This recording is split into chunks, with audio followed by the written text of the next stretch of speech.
Olá pessoal, meu nome é Elcio, eu sou professor de Direito Civil e hoje a gente vai estudar um instituto muito antigo chamado enfiteuse, ou aforamento ou emprazamento.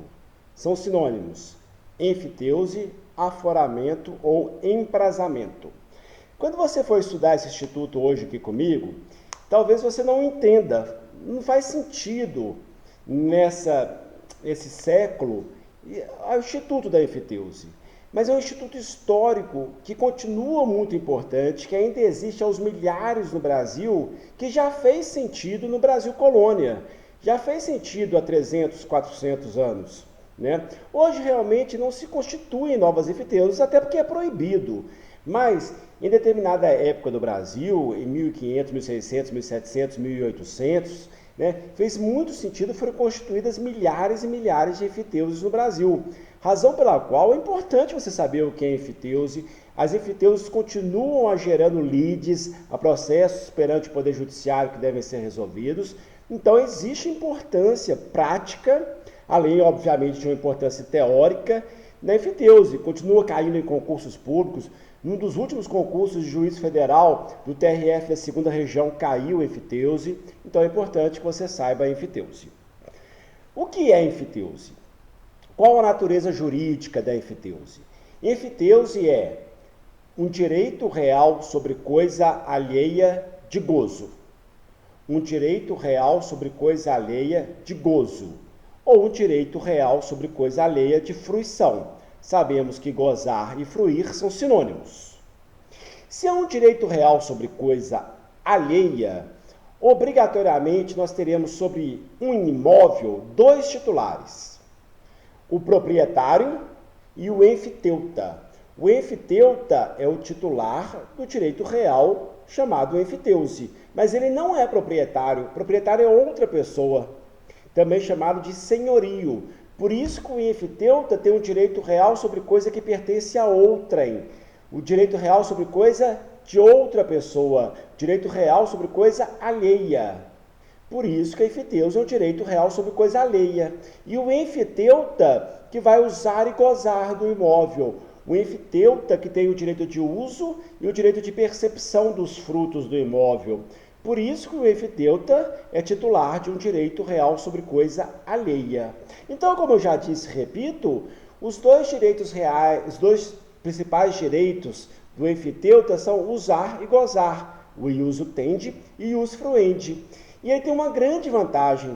O enfiteuta, quando ele morre, o seu direito real ele é transmitido para os seus herdeiros. Assim como o proprietário morre por força do artigo 1784 do Código Civil, as suas propriedades são transmitidas para os seus herdeiros, quando o enfiteuta morre, a enfiteuse também é transmitida para os seus herdeiros, indefinidamente, razão pela qual ainda existem milhares e milhares de enfiteuses no Brasil. Por quê? Porque nos últimos 200 anos, as enfiteuses foram sendo transmitidas via herança, assim como as propriedades são transmitidas via herança. Bom, então eu já disse que os três direitos básicos do enfiteuta são usar do imóvel, receber os frutos do imóvel e o direito de transmitir a seus herdeiros por ocasião de sua morte. O que resta ao proprietário?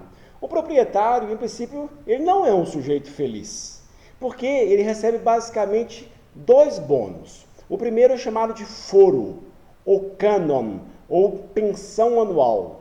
Foro, cânon ou pensão anual. Esse valor é um valor pago anualmente pelo enfiteuta ao senhorio, ao proprietário. É um valor fixo e invariável, é um valor certo. Todo ano o enfiteuta tem que pagar o cânon para o senhorio, também chamado de proprietário. Esse valor não é significativo, porque é um valor invariável. Mas o proprietário tem outro direito que é muito interessante, que é a percepção do laudêmio. Esse valor é um valor significativo. O que é o laudêmio? O laudêmio é um valor que corresponde a 2,5% da transação caso o enfiteuta aliene a sua enfiteuse. Então vamos imaginar que o Elcio e eu seja um enfiteuta. E você, Juliana, seja proprietária. Eu, Elcio, quero alienar a minha enfiteuse. Eu vou e oferto para você, porque você tem preferência. A Juliana tem prelação, preferência ou preempção. Essas três palavras são sinônimos. Preferência, prelação ou preempção. Eu oferto para a Juliana. A Juliana não quer adquirir a enfiteuse por um motivo qualquer. Eu alieno para Carol, para outra pessoa.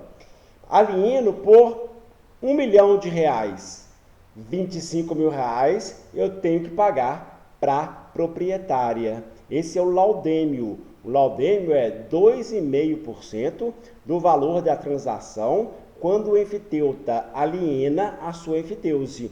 Esse valor é significativo. Para vocês terem uma ideia, o município de Petrópolis, no estado de Rio de Janeiro, tem dezenas ou centenas de imóveis que estão sob enfiteuse.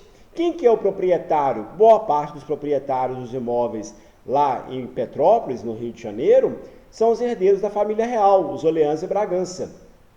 E quem são os enfiteutas? Dezenas, centenas, milhares de pessoas. Se o enfiteuta quiser alienar a enfiteuse e o proprietário não quiser adquirir, 2,5%, ou seja, o laudêmio vai para o bolso do proprietário.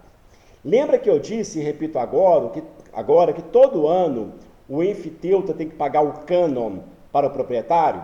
Pois é, se ele ficar inadimplente por 3 anos,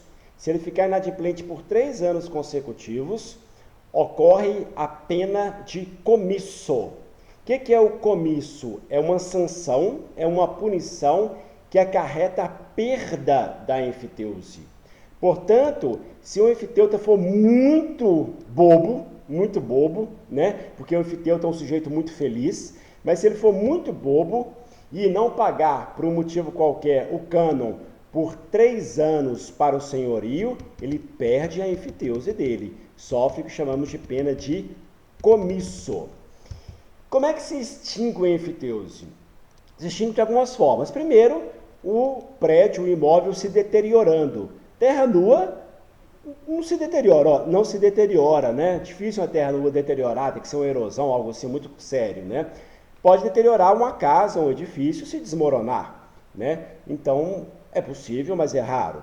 A segunda forma de extinção da enfiteuse é a que eu acabei de explicar, pelo comisso. Então, se o enfiteuta inadimplir por 3 anos consecutivos, ele perde a enfiteuse e o proprietário fica feliz, porque conjuga-se no proprietário o direito pleno real de usar, gozar e dispor a propriedade plena. A terceira forma é se os enfiteutas morrerem e não deixarem herdeiros. A gente lembra que no Brasil herda-se até 4º grau, né? Até primo herda. Então, se o enfiteuta morrer e não deixar herdeiros até 4º grau, o proprietário fica feliz porque a enfiteuse se extingue. A quinta forma é a desapropriação. É um instituto de direito administrativo para cumprir necessidade, interesse ou utilidade pública. Se o Estado com letra maiúscula, quiser retirar a enfiteuse, retirar a propriedade de alguém, ele pode fazê-lo mediante pagamento justo, prévio e em dinheiro. O valor que o Estado vai pagar vai ser repartido entre o enfiteuta e o proprietário no caso de desapropriação. A sexta forma é a uso capião, difícil ocorrer, mas se alguém tiver posse mansa, pacífica, ininterrupta, com ânimos de enfiteuta, poderá eventualmente usucapir o enfiteuse, situação praticamente inimaginável, já que vai usucapir, é melhor usucapir tudo, né? Usucapir a propriedade plena. A outra, se o enfiteuta quiser renunciar à sua enfiteuse, ele pode fazê-lo, também ninguém está renunciando a patrimônio nenhum. Pela consolidação, o que é consolidação? O enfiteuta adquirir a propriedade ou o proprietário adquirir a enfiteuse. Eu não estou dando aula de direito real sobre coisa alheia. Portanto, se o proprietário adquirir a enfiteuse por um valor qualquer, ou se o enfiteuta adquirir a propriedade por um valor qualquer, conjuga-se em uma pessoa só as duas qualidades. Isso chama-se consolidação. O que vai acarretar? Vai extinguir a enfiteuse, porque não vai existir mais direito real sobre coisa alheia, vai existir direito real sobre coisa própria, né? E direito real sobre coisa própria nós sabemos que tem nome, qual seja? Propriedade. E o último pelo resgate. O que é resgate? Resgate é um direito potestativo do enfiteuta de pagar para o proprietário 10 cânons, 10 prestações anuais, mais um laudêmio, mais 2,5% do valor do imóvel e tornar-se proprietário. Por que isso nunca ocorreu, dificilmente ocorre? Porque qual que é a vantagem do enfiteuta para gastar esse dinheiro? Para que ele vai gastar essa grana? Ele já pode usar, ele já pode gozar. Ele já, quando morrer, vai transmitir a enfiteuta para os seus herdeiros. Não tem razão para ele ficar se onerando, pagando resgate, mas ele pode pagar caso ele queira. Bom, espero que você tenha entendido a enfiteuse. Agora, duas notícias, né? Primeira, que a Constituição Federal, lá em 88, no ADCT, no ato das disposições constitucionais transitórias, já avisou que não poderiam, mais cedo ou mais tarde, serem constituídas novas enfiteuses. A Lei 10.406/02 de 2002, o nosso Código Civil, acabou com essa história de enfiteuse no seguinte sentido, atenção. O artigo 2038 do atual Código Civil disse: novas enfiteuses, novas subenfiteuses não podem ser constituídas. Mas as enfiteuses que existem continuarão a existir por séculos e séculos, reguladas pelo Código Civil de 16, regulada pela Lei 3.071/16, lá no seu artigo 678 e seguintes. 678.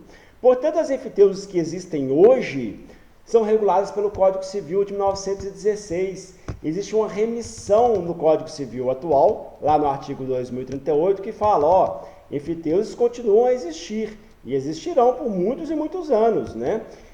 Na cidade do Rio de Janeiro capital, existem milhares de imóveis sob enfiteuse, né? E elas são reguladas pelo Código Civil de 16. Mais uma última observação. Existem milhares de enfiteuses no Brasil que não são reguladas pelo Código Civil.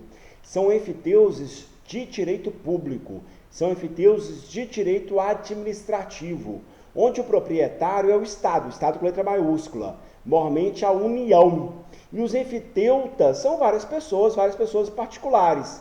Então, por exemplo, as ilhas marítimas no Brasil, nós sabemos que por preceito constitucional, o artigo 20 pertence à União. A União que é proprietária das ilhas no oceano.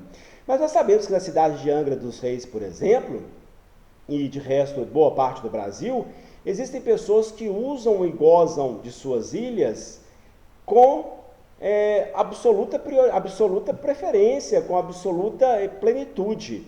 Essas pessoas muitas vezes são enfiteutas, ou seja, pagam para a União cânon, um valor anual, né? Pagam eventualmente o laudêmio. Só que não são, essas relações jurídicas não são reguladas pelo Código Civil, são reguladas por normas próprias de direito administrativo. Portanto, amigos, a enfiteuse vale o estudo, continua caindo em concurso público, tem importância para quem advoga, porque volta e meia a enfiteuta, proprietário e terceiros entram em lides. E essas lides, volta e meia, vão parar perante o Poder Judiciário para que vocês advoguem, julguem, enfim, possam atuar perante o Poder Judiciário. Ok? Bons estudos. Um grande abraço.